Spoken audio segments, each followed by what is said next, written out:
Greetings, fellow songwriters and seekers, and welcome back to Muse and Measure. If you haven't done so yet, please take a moment, hit that subscribe button, and follow us as we explore all things songwriting and spiritual and see how they intertwine. Because I really think songwriting is a spiritual practice and can enhance not only our spiritual practices and our outlook, but also make us better artists and better human beings.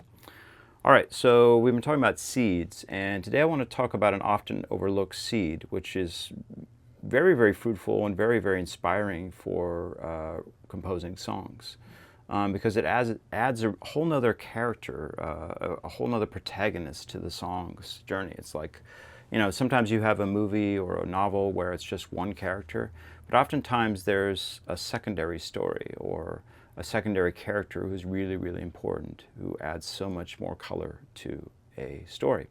Well, the same is true of what I want to talk about today, which are riffs and gathering riff seeds.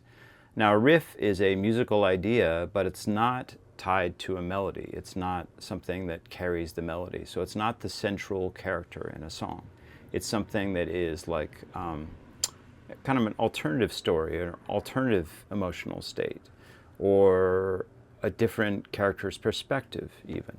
It's not usually sung by the person, although it certainly could be, but it's usually some kind of complement to the melody and serves either as call and response or some kind of counterpoint, or it can even just be a whole nother section of a song. So it's kind of like an interlude, right? And when I think of riffs, the masters of the riffs, I think, are definitely, and this comes from blues music, but it's definitely Led Zeppelin. You know, you have riffs like,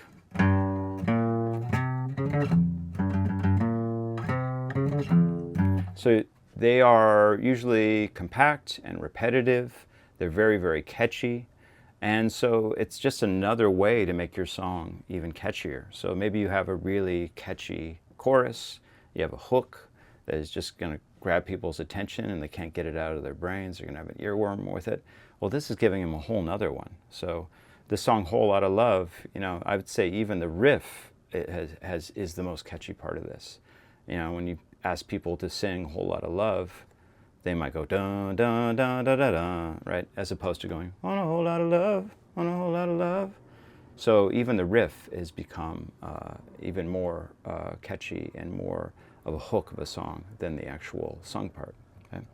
So the riff is usually a separate section of a song. So as in a lot of Led Zeppelin songs, you have that riff and then the verse comes in.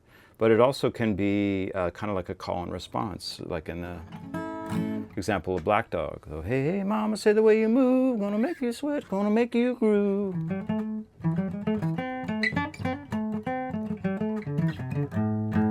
little rusty with that. But as you can see, that's used as a call and response. Then I'm gonna shake that thing, wanna do do do do do do. Okay?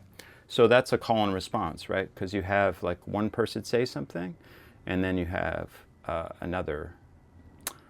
Usually it's a voice. When we think of call and response, this comes from the blues tradition. This is out in the fields when slavery, that evil institution, was taking place. You have this call and response thing, which actually comes from African tradition. And you have, you know, one person sing something and then you have a response.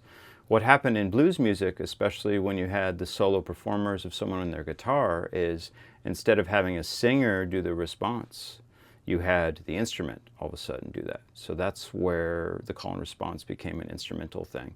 And that's really where jazz improvisation happened, you know, because you'd have somebody singing, you know, I woke up this morning feeling low and blue, and then the instrument would then improvise in relation to that as a response.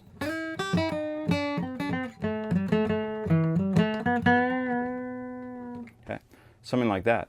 So that's really where improvisation came into music as well, was in that response, which is built into the blues form, because somebody sings for usually 8 beats and then there's a whole blank section left for the response. Okay?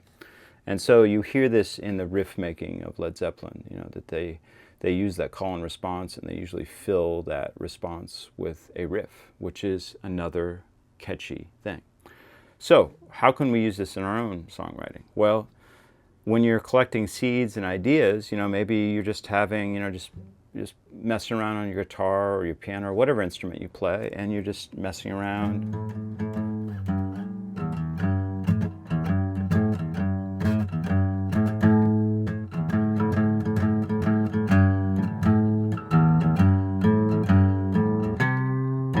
Okay. That's an example of a riff. Okay? Just made that up on the spot. So you can just improvise until you come up with something. I came up with, this idea that is still yet to become a song.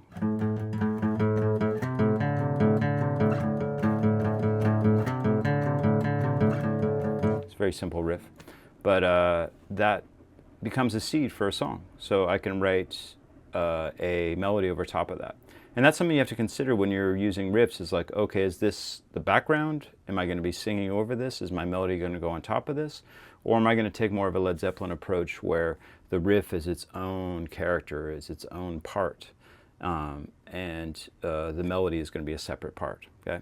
Now, I guess one of the big tests for that would be, how catchy is your riff? Is it something that can stand alone? Is it interesting enough on its own that it can carry the song for that section? Or is it something that's just a little bit more subdued and more of a complementary, maybe a call and response type kind of thing? It works in relation to the melody.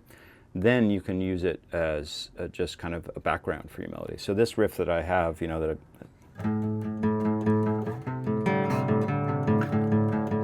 that's not all that interesting. So I would use that for a melody. In fact, I've started to, there's a black in my ball, there's a spot in my brain, there's a loose leaf calm in the center of the rain.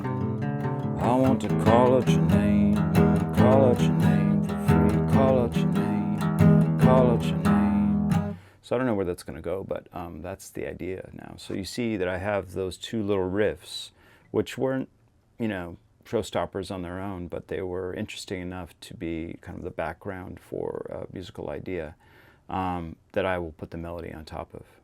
But if they are potent enough and they have enough gravitas on their own, definitely your riffs can just be their own sections of songs. So that's something to ask yourself when you have a riff. Is this good enough to stand on its own, or is it very busy so that a melody couldn't go over it?